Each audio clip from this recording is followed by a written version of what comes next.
our speaker today is Bridget Intessimone. So Bridget graduated from SUU. She did 2 years at the University of Kentucky before coming to SUU. She studied visual arts and business. She's the owner of Cabin 7 Originals and Cabin 7 Apparel. Cabin 7 Apparel has 15,000 followers. Cabin 7 Originals has 264,000 followers, which is a large number. One of the main reasons that I wanted Bridget to come is that Bridget is first and foremost an artist, and she's an artist that is true to her artistic vision, and she's built a business that is just the natural outgrowth of her work as an artist. And that's why I wanted her to come and share what she's built. Please welcome Bridget Intessimone.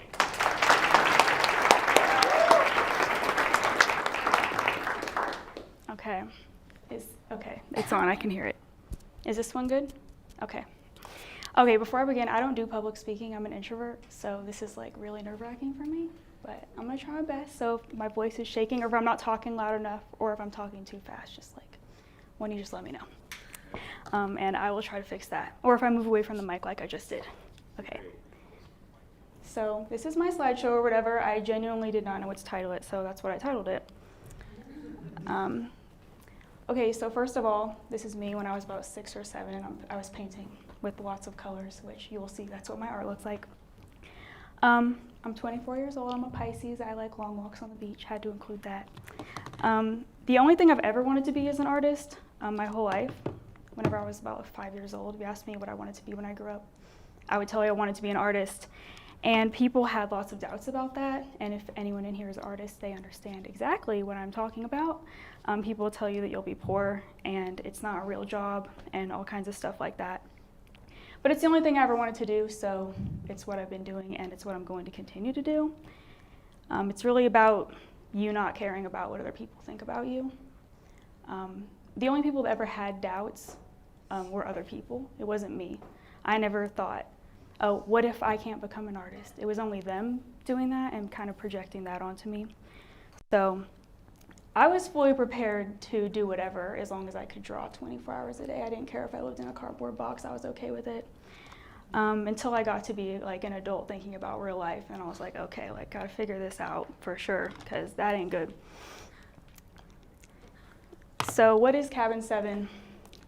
What does it mean? A lot of people ask me that. Well, by a show of hands, how many of you agree that middle school was the worst and it sucked? Come on, I know there's more of you. Come on, everybody. Middle school was the worst for me, and it was so bad that I created a whole universe full of characters and stories and people, and I would make comic strips, and my friends were a part of it. They all had their own characters, and I was part of it. The picture there is actually, I made that. It was above my bed in the 6th grade on my wall, and those are all my original Cabin 7 characters. It's called Cabin 7 because I was really into summer camp. I don't know if any of you have ever been to summer camp before, but it's the best thing ever when you're a kid. And I wanted to create a story that was about a summer camp, and it was about a haunted summer camp cabin called Cabin 7. It was just arbitrary. I just made up the number 7. So basically around this time, I got really into just being totally into my art. I didn't do anything else, and it's kind of been that way from that day forward. So I started getting into making custom works for people around this time. I would draw pictures of people for money. That was my first job. And my mom owned a dog rescue, and so I would do custom drawings of people's dogs for them, and then the money would be donated to the dog rescue as a fundraiser. And that was when I first realized that art can really make you money.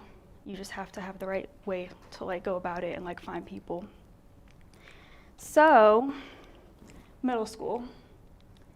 And then I went to UK. That was really fun. It's a lot crazier than SUU. I'm sure you understand that. Anybody here that likes party people? You can't really party in this town, right? Okay, so so I entered my pothead era. I started smoking a lot of weed whenever I was about 18. And that really helped my art. It made me a lot more creative. And so all I did was go to class, go to work, and smoke weed every day. And one of the things that really pushed me into wanting to like combine the weed thing with the art thing and make it into a job was the fact that people have their judgments. Again, the same thing, like with art, they tell you you can't do this as a job, it's not a real job. Well, if you smoke weed, people are like, oh, you're lazy, you're dumb. It's not gonna work out for you. It's not something that you can just do and be successful. And I was totally over that. You know, I do whatever I want, so. I was gonna be a successful stoner regardless. So I basically wanted a cute like stoner apparel, and like me and all my friends were kind of these like stoner girls who liked cool clothes, and we would go to the mall and there was nothing for us. Like you'd go there and look for like anything that's stoner themed, and it was all in the guys section, and it's like not cute. Okay, so this shirt in the picture of me, this was my favorite shirt because this was the only like weed shirt I could find at the mall in Lexington, where UK is, where I lived. And it says homegrown Kentucky bluegrass on it, and it's really freaking cool. But that's the coolest thing I could find, and it was in the guys section. And I was like, why isn't there cool stuff for girls like this? Where it's something cool that like you relate to or you're proud of, like being from Kentucky or going to UK, like it has the colors, but combine that with stoner stuff. And I just couldn't find anything like that. So I basically was like, I'm going to make this. This is going to be my thing. I don't know how I'm going to do it, but eventually I'm going to do it. And I was in art school at the time, and like they don't really teach you anything about how to like market yourself and sell yourself in art school. They basically just teach you how to make art, and that's something I already knew how to do. So I was like, what if I go to business school? Like that would be like the next step logically. So I came to SUU because, fun facts, I don't know about now, but back in 2016, 2017, whenever I came to Utah, it was one of the only schools in the US that lets you get an interdisciplinary degree. So you can have a completely different major for your first 2 years and then your last 2 years. And they let you do that here. And it was also pretty affordable tuition. I'm sure you all know that as well when you were searching for colleges. It's pretty affordable here. So I moved from Kentucky to Utah. And basically, that's how I ended up here. Do you have to do the EDGE project still? Is that still a thing? No EDGE projects? I'm sure y'all celebrated that, didn't you? Yeah, everybody hated the EDGE project when I was here. So the EDGE project is I actually should thank the EDGE project. I shouldn't be hating on it the way I am, because the summer after junior year, which was my first year here at SUU, I pretty much had nothing to do because there's nothing to do in this town. And so I started getting really into my art and posting on Instagram a lot. And my EDGE project, I had to do it over the summer. So what I did was I created a bunch of stickers, and I would sell stickers in like packs. And they were a hit. People really liked them, but that was my EDGE project because it combined art with business. And it was such a success that I actually started selling posters too. And pretty much every day, I would just draw and post on my Instagram. That's all I did all summer. And so that picture here was the first drawing I ever posted of anything weed related, because I was scared to post anything weed related while I was living in Utah because I didn't want to get in trouble at my job. But that job ended, so I did whatever I wanted all summer. And I posted this. And it was a smash hit. Like, people absolutely loved it. I had my art Instagram for a while, but it really took off when I posted this picture. And people were like, why haven't you been sharing more of this type of art? Like, what are you doing? And I was like, you know what? Screw it. Like, I'm not scared anymore. So I started drawing stuff like this. And these are a few of my earlier pieces. These are from 2018, that summer where I didn't do anything but sit at home, smoke weed, and draw. Oh, are there any cops in here? All I did was smoke weed and draw in the state of Utah. So I basically have an iPad and a stylus, and I draw all of these things on there, and then I edit them in Adobe Illustrator for my laptop, my MacBook. And that's how I make these. That's a pretty common question, so I wanted to go ahead and get that out of the way. This is called High Tide. That's called Fall Colors, and the last one is called Spaced Out, if you want to know the titles. They're good examples of my work, but I think my work is actually a lot better now. If you're an artist, you're your own biggest critic. The artists know if you're in here. I wish I could show you my Instagram, I wish I could tell you to look it up, actually, the one with all the followers, but it's actually locked down right now because of an issue with Facebook, so I can't tell you to look it up. So that's a shame. The universe hates me. Terrible timing, but I'm going to give you more of this to look at here in a second. So the logical next step was to make apparel. That's what I wanted to do from the start. That's what I thought would be like the main business idea, like branching off of just drawing things and selling prints. So when I moved to Vegas after graduation, I graduated in 2019 spring, and then I moved to Vegas, which is obvious reasons. I can't live in here anymore. So I moved to Vegas, and I looked around for months and months for a print shop to make my Cabin 7 apparel. That's something that, side note, if you're an entrepreneur and you want to make products and sell them, do not cheap out. Do not just go with the first person who can make things. Look around. It took me all summer. I graduated in May. This picture wasn't taken until like the end of July. And that was the very first Cabin 7 shirt that I ever had printed. And I should have put a bigger version of the design on there, but it's like the Michelangelo hands, but they're passing weed and money back and forth. So yeah, that was part of the first collection, and people really, really liked the apparel. I got really good feedback from it, so I was like, all right, maybe I should continue doing this, continue building this business. Like, this can be my real job now. Because it was the only job that I did have after that summer. I never worked another job again. I just kept drawing and posting and making custom works for people. And then I started selling the prints, and then the apparel was where like the store really started to happen.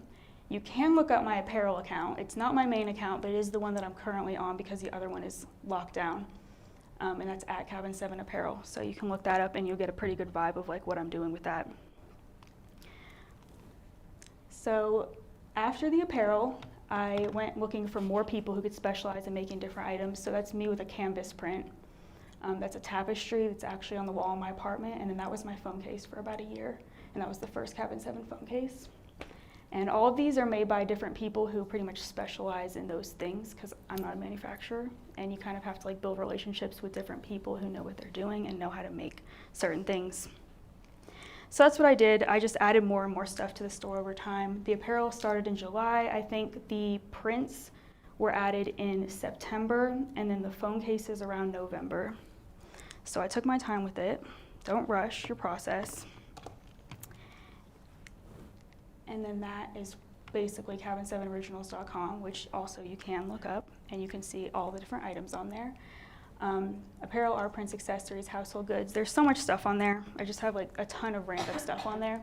That's my coloring book. It's my pride and joy right now. It took me a year to make it. It's basically all of my art pieces, but without the color layers on them, so people can color them themselves, which was like very highly requested and sold really well. So that's a note to listen whenever people ask for things, like customer base asks for things, you're gonna wanna listen to them, because that's like one of my most successful items thus far. So how is it all done?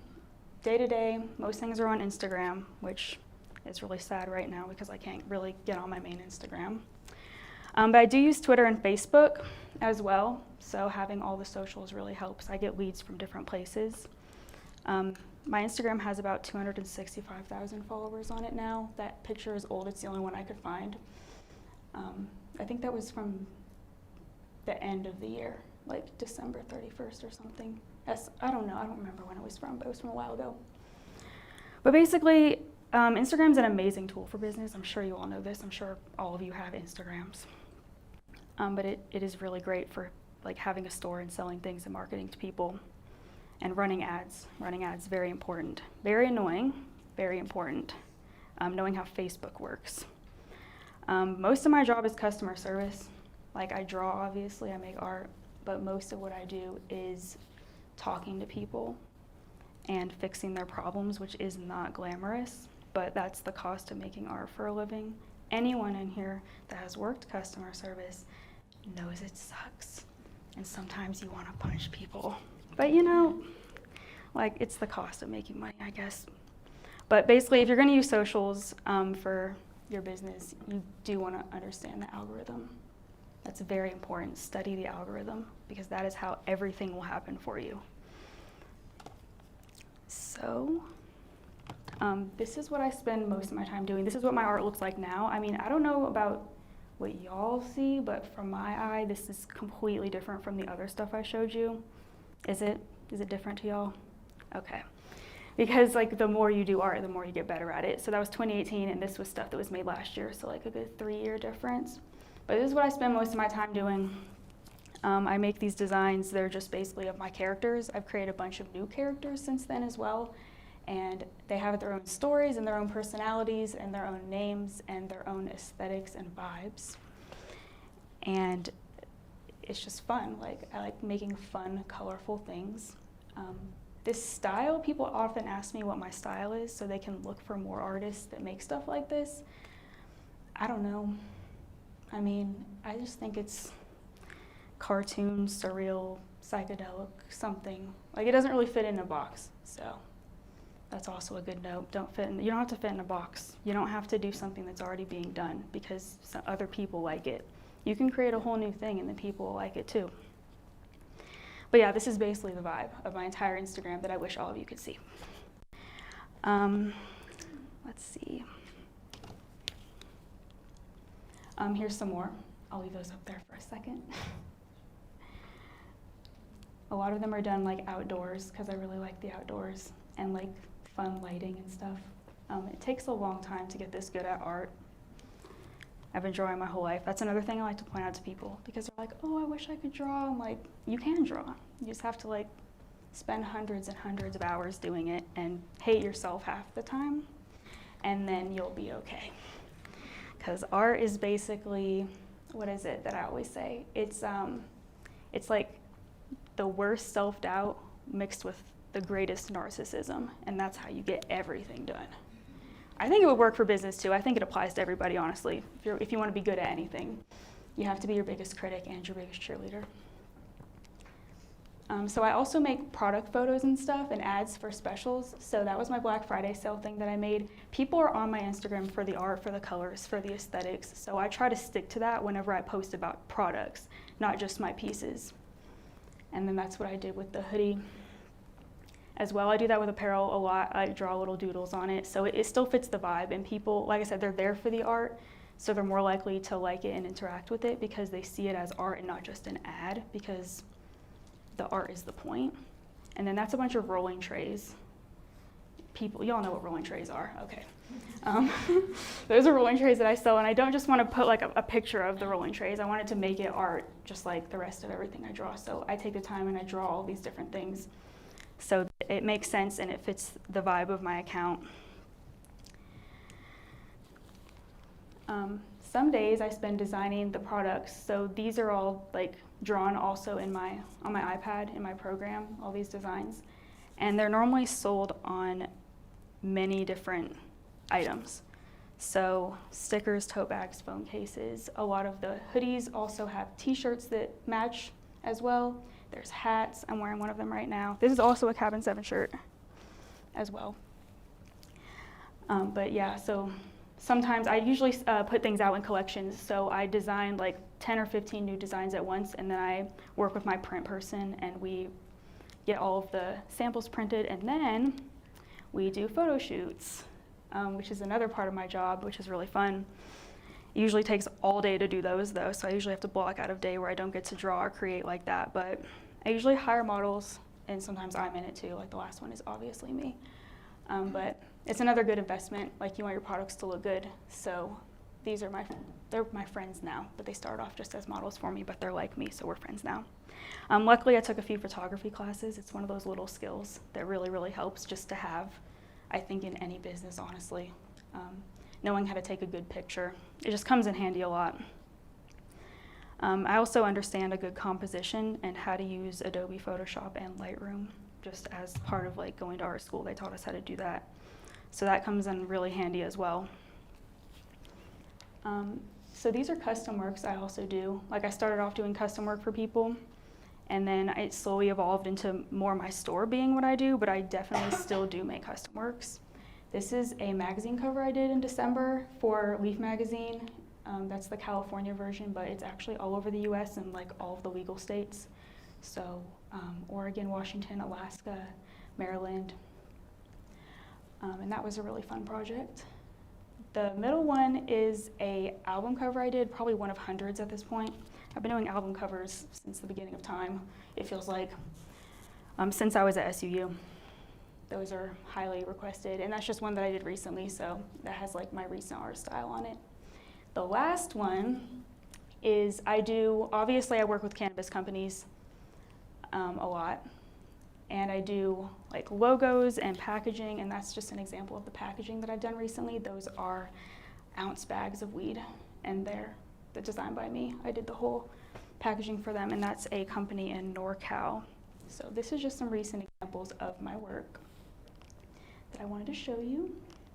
And then I'm not a motivational speaker, but I have a few things that I wanted to touch on when it comes to like me and my attitude about everything that I do. So first of all, chase your dreams. It's corny, I know, but do it within reason though. Know your place. Know what you're good at and know what you're not. Both of those are equally important, you will see, if you don't already. 2, time's gonna pass anyway. Like, if you wanna do something and you're like, oh no, this is gonna take me so long, like it's gonna take me years to build a following or years to design this, like the time's gonna pass anyway. Like if it's gonna take you a year, 2 years to build a following, do you want a following in a year or 2 years? Or do you wanna be like, I don't know, it's gonna take forever, I don't know if I wanna do that. Like time, it's gonna pass anyway. Like I tell myself that every day whenever I'm like, oh no, this is gonna take me so long to do. It doesn't matter.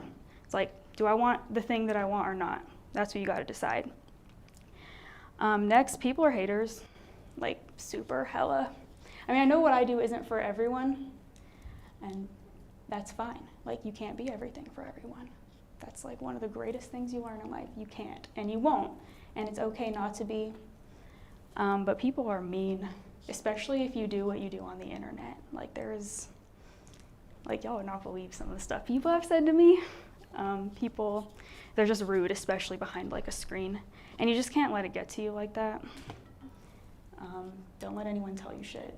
Like, do what you want to do. This is your life, it's not theirs. They're gonna project their own insecurities on you. Like, you do you. And then, dreams are only dreams, you have to do things.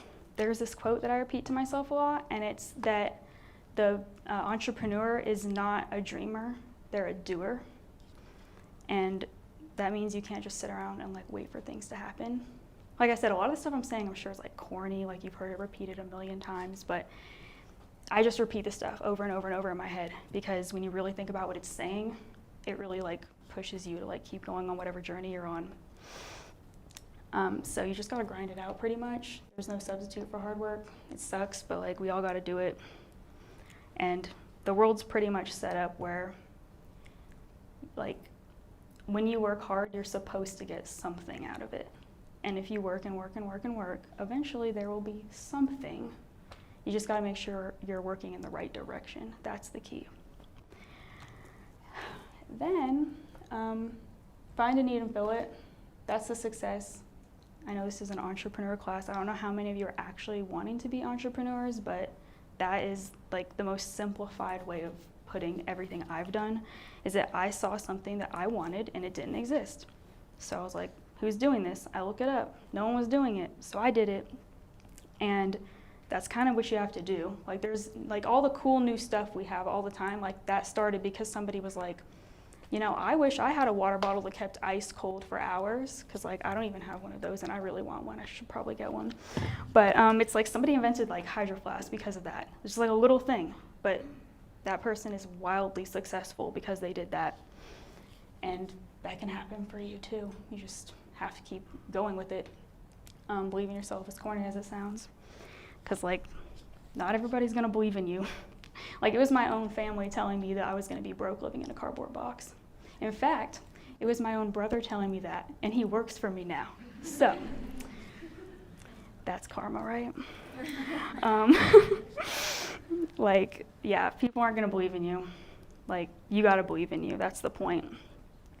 People are gonna project their own insecurities again, just because they can't do things.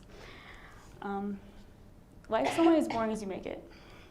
Like, maybe you don't want to work a 9 to 5, maybe you do want to work a 9 to 5. Either way, I'm sure you don't want it to be boring. So sticking to your passion is the key, and you have to commit to what you do. Like, you can't half-ass it. Don't ever half-ass it, because you half-ass it, you're going to get half or less of what you want out of it. And it's just that simple. It really is. Like, there's no secret to success.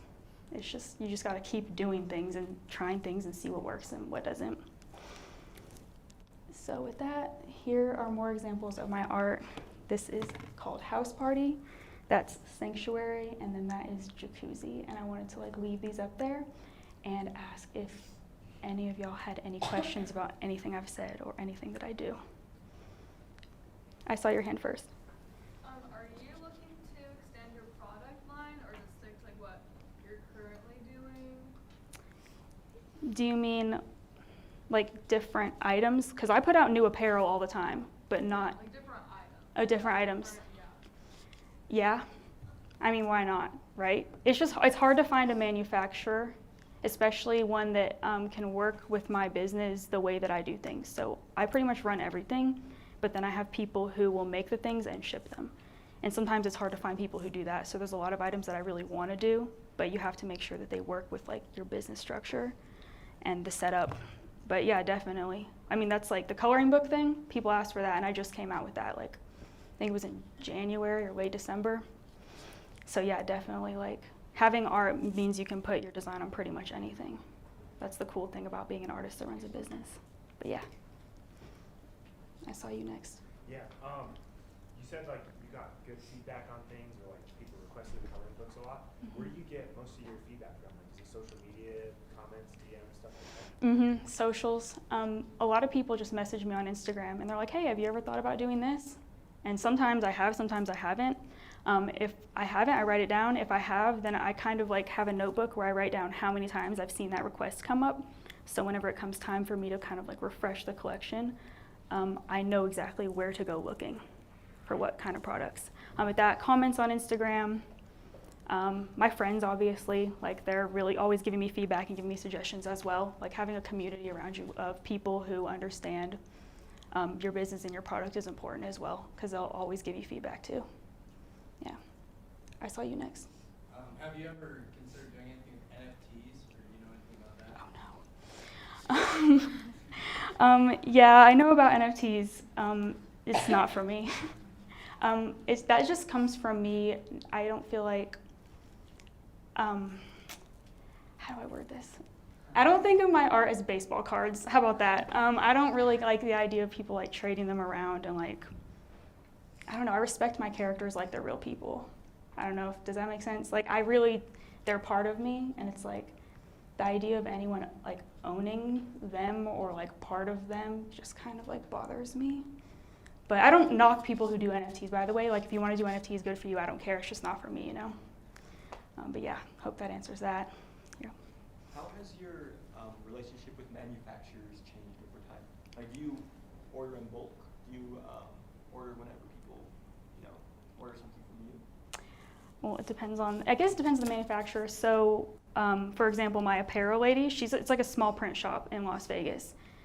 Since my relationship started with her, I'm her #1 client, and she had to move buildings in order to accommodate my business. So she has like her own Cabin 7 section now. So me and her, like, she's like on my, on your messages, how you can have 3 people on top? Like, she's one of those people for me. Like, I talk to her constantly, like every day. But everybody else, it's like the way that it's set up, I don't have to constantly talk to them, I guess. It's just kind of like there's a middleman customer service company that links me to those people, and then I just talk to the customer service people if I have a problem with any of those products, and then they fix it for me. Does that answer it at all? Okay, cool. All right, yeah. How often do you release new designs? Like on products? On products or like artwork? Do you like set yourself like, I have to get this many out a week, or do you just kind of let's see how many I can do? I do, well, apparel is the big one. So regular products, every time I make a new design, like a drawing like this, I automatically put a canvas and a poster and normally a tapestry in my store automatically every time I make one and every time I post one. The designs that go on like the apparel, I do 4 big collections a year, 1 for every season. So like in March, I'm gonna be doing a spring collection. So between now and like mid-March, I have to do like 10 or 15 designs and then have the samples made. Occasionally, I do put out like one-offs. Halloween, I had like 4 or 5 t-shirts that I put out, or t-shirts and hoodies, I guess. But it's not like super structured, like, oh, I have to do one a week. It's more just like dependent on holidays and like the shopping season. So like before Christmas, that's usually my biggest collection I put out is before Black Friday. So people have like a lot of options to buy Christmas presents from. Does that make sense? Answer your question? Okay. Yeah. Follow up. Are all your manufacturers in the States, or do you sell overseas too? They're all in America. Yeah. That's like a big selling point for me and my customer base. They're really about high quality products and ethical business practices, and it's easier to monitor those things in the United States, and we have a lot more laws to protect those things and those people that work for those companies. So that's a big reason why, but yeah, in the United States. So how many people are working for you besides your manufacturers? Like you said, your brothers work for you, do you have other employees? No, it's just me. My brother, he just answers emails. I don't like emails. Like that's his job. But yeah, that's what he does, but everything else is me.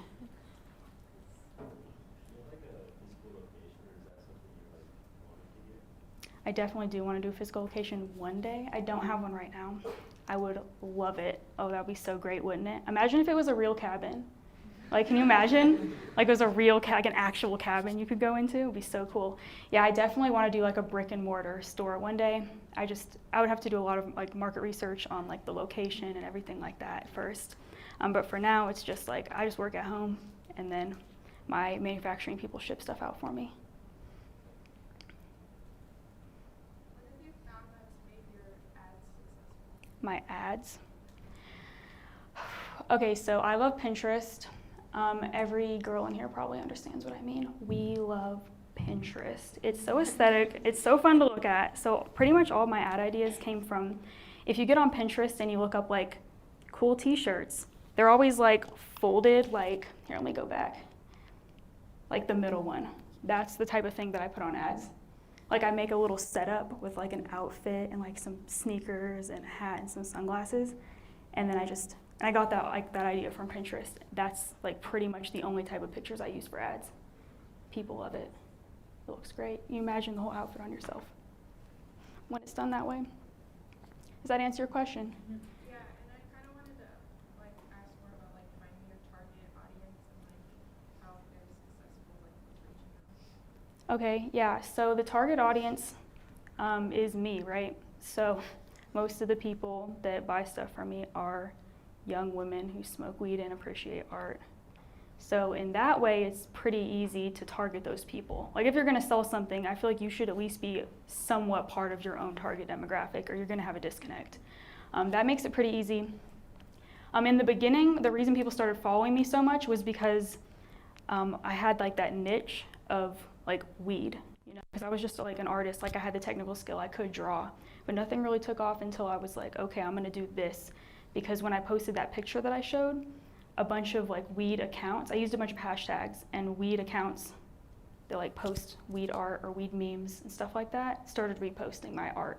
And I always have my @ on my art so people know that that's my page. And I always tell people to credit me whenever they repost my art so people know where to go. But that's probably the biggest thing. And then the one more thing is that my friends really hype me up. Like I have friends all over America. I've lived in a bunch of places and they all work customer service jobs like bartending and stuff, and they're always telling people to follow me on Instagram. And I'm sure that's got me a good chunk of my following as well. Does that help? Okay. All right. I feel like I saw another hand, but I don't remember. There. So what obstacle did you run into that actually turned into an opportunity? And do you consider yourself a cannabis activist? When you say what obstacle, triggered what exactly? Like any dead ends or problems, and then by overcoming those, they turn into a better possibility. Oh, I mean, my whole life. I mean, I grew up in a really poor household, and I mean, I'm the only one that like has a college degree. I'm the only one that got out, and I just kind of wanted to do something different and better. But really, what started, I wasn't going to tell this story, but here we go. My Instagram that summer where I didn't do anything except for draw, it was because I was working a job here in Cedar City that isn't in business anymore. That's karma for you.